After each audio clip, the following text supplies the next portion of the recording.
I planned to spend the weekend at my parents' house. When my husband suddenly declared it was my parents' 40th wedding anniversary, I asked him if everything was okay. I figured I should celebrate with them, I said. Really? Then I should go too, right? I considered it but replied, it's their anniversary, not a birthday. I feel bad dragging you away from your busy work schedule. He was right. I'd be coming off a night shift that day. I decided to take his advice as an opportunity to relax at home. I get along well with his parents and they always take good care of me. Maybe I could send something later to celebrate. I'm Rachel, a nurse and 32 years old. I met my husband John 3 years ago, and we've been married for 2 years now. It feels like we've been together for a long time, but nothing compared to his parents' 40 years. John's parents have a beautiful relationship, always going out together and even holding hands while taking walks. I look up to them, especially since my own parents are divorced. I've always dreamed of having a similar kind of relationship with my husband. One Friday night, John came home with bags full of groceries. I'm cooking at home tomorrow, he announced. Cooking is his hobby and he's quite good at it. While I tend to focus on whether something is edible, John relentlessly pursues the deliciousness of food. We usually take turns cooking, and John's meals are always delicious. Of course, he uses quality ingredients. The worst part is he always leaves me to do the dishes, not just the dishes but the pots and pans too. I've asked him to not just cook but also do the dishes, but he never seemed to listen. Don't leave the dishes for your mother to take care of, okay? I reminded him, not wanting to burden his mother on such a special day. He brushed it off casually, saying, yeah, as if he didn't take it too seriously, which left me feeling slightly irritated. I asked him to say hi to his parents for me and started getting ready for my night shift. The following day, after my shift, I was woken up by a call on my cell phone. It was from my father-in-law. This was unusual because my mother-in-law is usually the one to call. As I answered the phone, I heard my father-in-law's frantic voice on the other end. Rachel, my wife has collapsed. What should I do? What? I jumped out of bed and asked for details. Apparently, she suddenly collapsed and it seems she has a fever. It's been pretty hot out, so it could be a heat stroke. She was only half conscious, he explained. I told him to call an ambulance and let me know where she would be taken. I decided to drive to my in-laws' house, which is about a 40-minute drive from my home. I attempted to reach my husband by phone, but he didn't answer or return my calls. Just as I started to give up, my father-in-law called again. It was as I suspected. My mother-in-law had suffered a heat stroke and was rushed to the hospital. Arriving at the hospital, I found my father-in-law. He reassured me that my mother-in-law's condition wasn't critical and that she was currently receiving an IV. As I made my way toward her hospital room, I asked, by the way, where's John? Is he with her? My father-in-law looked puzzled. Wasn't he with you? I tried calling him first but couldn't get through, so I called you. I'd assumed he was driving. Confusion creased my brow. But John was supposed to be at your place, wasn't he? Now it was my father-in-law's turn to furrow his brow. We exchanged puzzled looks as we walked, our conversation interrupted as we arrived at my mother-in-law's room. Thank God it's nothing serious, I sighed with relief. Upon hearing that, my mother-in-law, looking less energetic than usual, managed a smile. I'm sorry for all the trouble. Were you at work today? I just finished my night shift, actually. Where's John? Is he working? I asked, realizing something wasn't right. Her words hit me. He said he was coming over to cook you guys a special anniversary meal. The three of us exchanged glances, sensing that something was amiss. I tried calling John again, finally getting through after several attempts. I managed to get through to him. Oh, thank goodness. Where are you? I asked. I'm at my parents', cooking up a storm as filial duty, he responded, his voice mixed with the sound of chopping over the phone. Thinking quickly, I covered up my confusion. I see. I must have been half asleep. Sorry about that. You're probably tired from work. I told them you were working, so rest up, I added, trying to sound nonchalant. John insisted he was at his parents' place, but his parents were right in front of me. So, who on earth was John cooking for? Was he cheating on me? Were there any signs of it elsewhere? I tried to recall our past interactions but couldn't remember anything that might confirm such a suspicion. If I had to point out something, he had been coming home late more often lately. I also happened to find a receipt from a store for beer and hard seltzer a while ago. I had asked about the hard seltzer because John only drinks beer. He told me he bought some drinks with a colleague on their way home, having a venting session. I found his explanation understandable and accepted it. These points alone didn't constitute conclusive evidence. Lost in these thoughts, my concerned father-in-law came out of the room to check on me. "Is something wrong? Is John coming?" he asked. I hesitated. It seems like he had to make an unexpected stop at work. He needs to take care of some trouble and might have to work through the night today. I quickly fabricated a lie. "I see. I'm sorry to put you through all of this. It looks like everything's fine now, so go home and rest," I reassured my father-in-law. Upon hearing his words, I nodded and headed home. If John really was having an affair, what should I do? If he was going to come home soon, it might be best to pretend I knew nothing. I still loved John, and I got along well with his parents. John was always concerned about me, whether it was my work or my health. He always showed care and worry. Thinking through my next move, I arrived home and decided to investigate my husband's belongings. I entered his room. Since I frequently entered his room, I didn't find anything suspicious. When I returned to the living room, I noticed a computer. I have my own laptop, so I never use this one. Perhaps I find something here. I opened the browser history. It appeared he had been browsing travel sites, specifically hotels with kitchens. Was that why he had stocked up on groceries? Was he planning a romantic getaway with a mistress? Still, I wasn't suspicious of my husband to that extent yet. Maybe today he was simply gathering with friends, for all I knew. Perhaps he had lied about going to his parents' place because he felt guilty about going to have fun.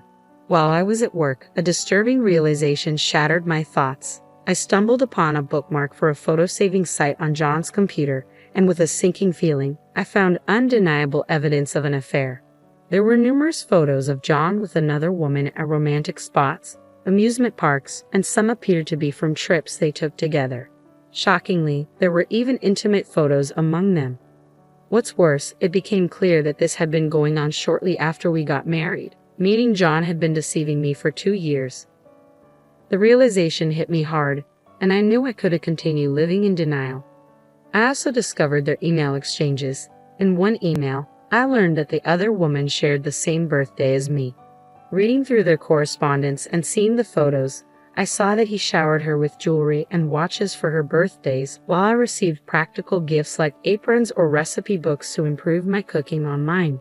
The contrast in the gifts was stark. To make matters worse, he celebrated her on the day we shared our birthday.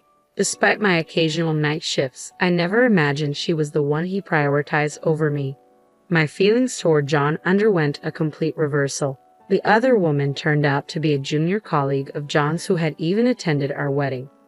I remember she came up to me and said, "I have the same birthday as you." From the emails I found, it appeared that the mistress initiated the affair, but John readily accepted her invitations to go out. In one email, I discovered he had written, "My wife earns a decent income and nurses me without complaints when I'm sick, so I don't plan on divorcing her for now." Upon finding this, I couldn't stay silent. I decided on divorce and captured some of this evidence on my phone. Realizing it was already midnight, I decided to go to bed. The next day, I started searching for a divorce attorney but felt lost on where to begin. Lost in my thoughts, the doorbell rang. I flinched, thinking it might be my husband returning home. However, when I opened the door, it was my mother-in-law. Startled, I invited her in. She told me she had returned home from the hospital the previous day after receiving her IV and had come to thank me, bringing a small gift. As I spoke with my mother-in-law, a wave of sadness washed over me. I was fortunate to have such wonderful in-laws, and the thought of losing them was heartbreaking. Sensing my distress, my mother-in-law spoke kindly to me.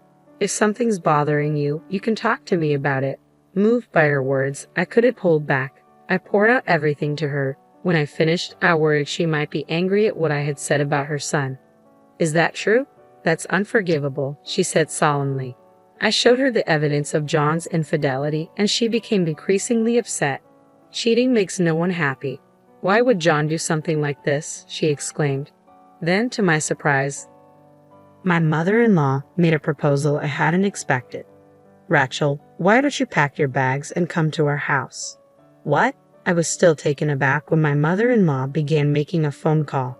It became clear she was speaking to my father-in-law, instructing him to prepare a room for me at their home.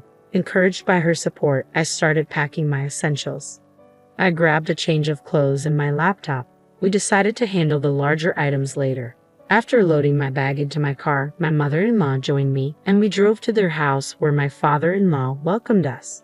In the living room, there was a woman I didn't recognize. I soon learned she was a lawyer my father-in-law had contacted at my mother-in-law's request. In situations like this, you have to act quickly, my father-in-law remarked, looking satisfied with himself. In front of my in-laws, I explained to the lawyer that I wanted a divorce and intended to seek alimony.